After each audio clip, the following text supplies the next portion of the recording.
ଶ୍ରାବଣ ମାସ ଆରମ୍ଭ ହେଇଥାଏ। ଜଙ୍ଗଲରେ ରହୁଥିବା ଧାର୍ମିକ ଚଢେଇ ମାନେ ଭଗବାନ ଶିବଙ୍କ ଉପରେ ପାଣି ଢାଳିବା ପାଇଁ ଯିବାକୁ ବାହାରିଥାନ୍ତି।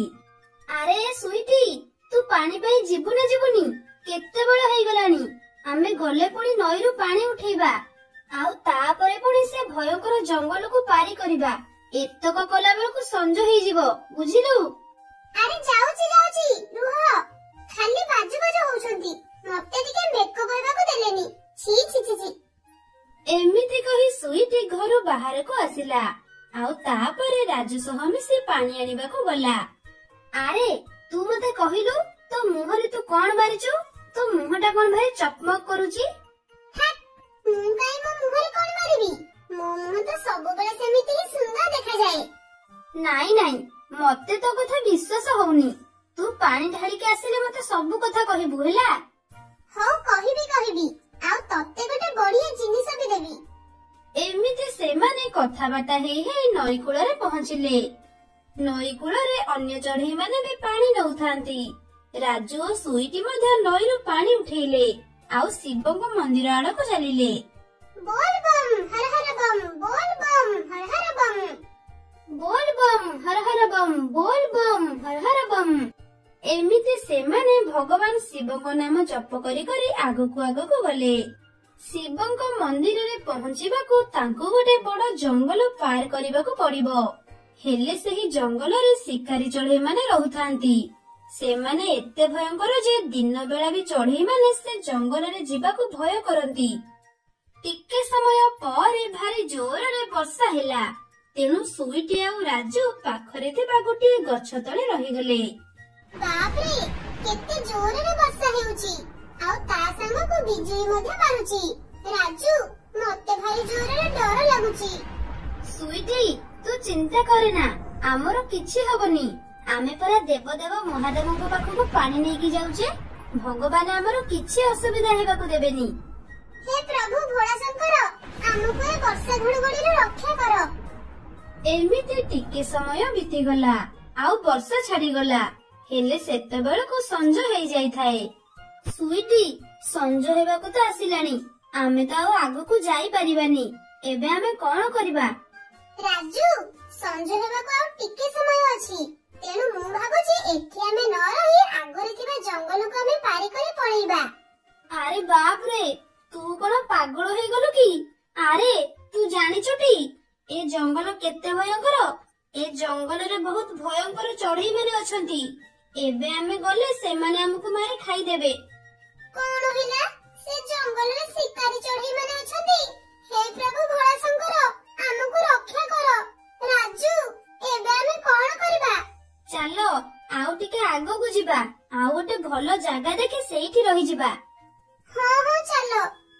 ଏହା ପରେ ସେମାନେ ଆଗକୁ ଚାଲିଲେ, ଆଉ ଟିକେ ପରେ ଗୋଟେ ଝଙ୍କାଳିଆ ଗଛ ପାଖରେ ପହଞ୍ଚି ସେଇ ଗଛ ଡାଳରେ ବସିଲେ। ଯାହା ହେଉ, ଏ ଗଛ ଆମକୁ ମିଳିଗଲା। ସୁଇଟି, ଆମେ ଆଜି ରାତିଟା ଏଇଠି କାଟିବା, ହେଲା? ହଁ, ଆମେ ଆଜି ରାତିଟା ଏଇଠି କାଟିଦବା। ହେଲେ ରାଜୁ, ମତେ ଭାରି ଡର ଲାଗୁଛି। ଯାହା ପ୍ରଭୁଙ୍କର ଇଚ୍ଛା। ଏମିତି ସେମାନେ କଥାବାର୍ତ୍ତା ହେଉଥାନ୍ତି। ହଠାତ୍ ଗୋଟେ ଶିକାରୀ ଚଢେଇ ଆସି ସେଠି ପହଞ୍ଚିଲା। ଆରେ, ଏଠି କୋଉଠୁ ଗୋଟେ ଚଢେଇ ବାସ୍ନା ଆସୁଛି? ଲାଗୁଛି ଏଇ ଆଖପାଖରେ ବୋଧେ ଚଢେଇ ଅଛନ୍ତି। ଯାଉଛି ଯିବି, ଆଉ ସେ ଚଢେଇଙ୍କୁ ଖୋଜିବି। ରାଜୁ, ଏବେ ଆମେ କଣ କରିବା? ସେଠି ତ ଗୋଟେ ଶିକାରୀ ଚଢେଇ ଉଡୁଛି। ହଁ ସୁଇଟି, ତାକୁ ତ ଦେଖି ମତେ ବି ଡର ଲାଗିଲାଣି। ରାଜୁ, ଚାଲ ଏଠୁ ପଳେଇବା। ମତେ କାଇଁ ଲାଗୁନି ମୁଁ ଆଉ ଏ ପାଣି ନେଇ ଶିବଙ୍କ ଉପରେ ଢାଳି ପାରିବି ବୋଲି। ଲାଗୁଛି ଆମର ଆଜି ଶେଷ ଦିନ।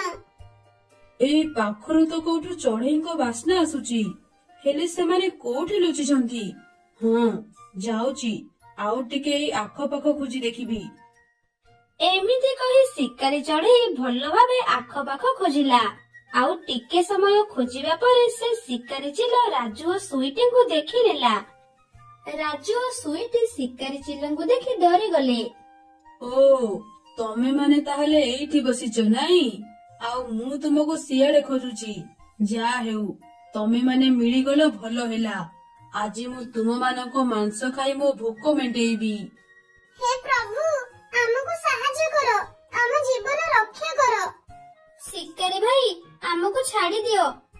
ଭଗବାନ ଶିବଙ୍କ ଉପରେ ପାଣି ଢାଳିବାକୁ ଯାଉଛୁ। ନା ନା ନା, ମୁଁ ତୁମମାନଙ୍କୁ ଛାଡ଼ିବିନି। ଆଜି ମୁଁ ତୁମକୁ ଖାଇବି, ଆଉ ଏ ଶିବଙ୍କ ପାଖକୁ ନଉଥିବା ପାଣିକୁ ବି ପିଇବି। ହା ହା ହା ହା ହା ହା। ଆମକୁ ଛାଡ଼ିଦିଅ ଶିକାରୀ ଭାଇ, ନହେଲେ ମହାଦେବ ତୁମ ଉପରେ ରାଗିବେ ଆଉ ତୁମକୁ ମାରିଦେବେ। ଆରେ ଭଗବାନ କେହି ନାହାନ୍ତି, ସେସବୁ ମିଛ କଥା। ଆରେ ଭଗବାନ ଯଦି ଅଛନ୍ତି ତାହେଲେ ଆଜି ଆସନ୍ତୁ ସିଏ, ଆଉ ତୁମମାନଙ୍କୁ ରକ୍ଷା କରନ୍ତୁ। ହେ ମହାଦେବ, ଆମକୁ ରକ୍ଷା କରନ୍ତୁ।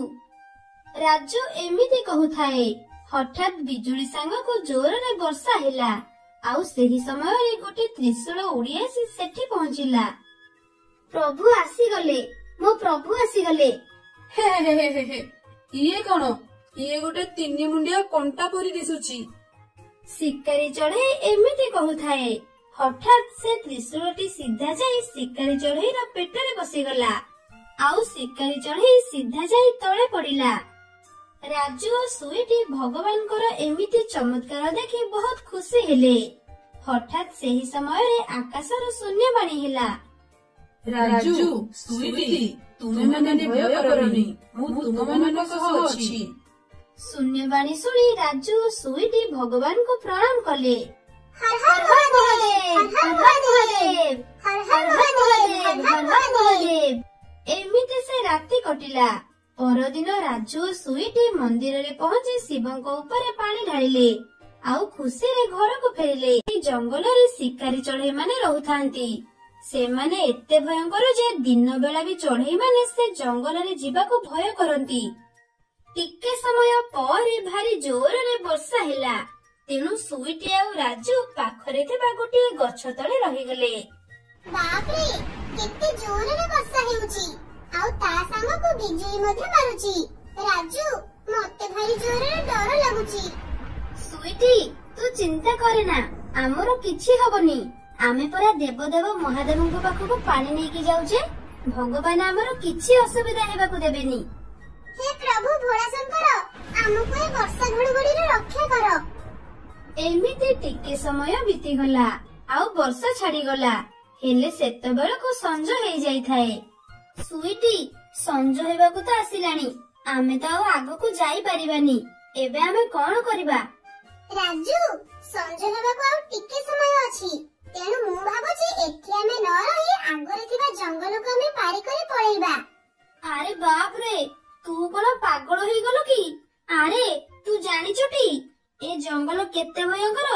ଏ ଜଙ୍ଗଲରେ ବହୁତ ଭୟଙ୍କର ଚଢେଇ ମାନେ ଅଛନ୍ତି। ଏବେ ଆମେ ଗଲେ ସେମାନେ ଆମକୁ ମାରି ଖାଇଦେବେ।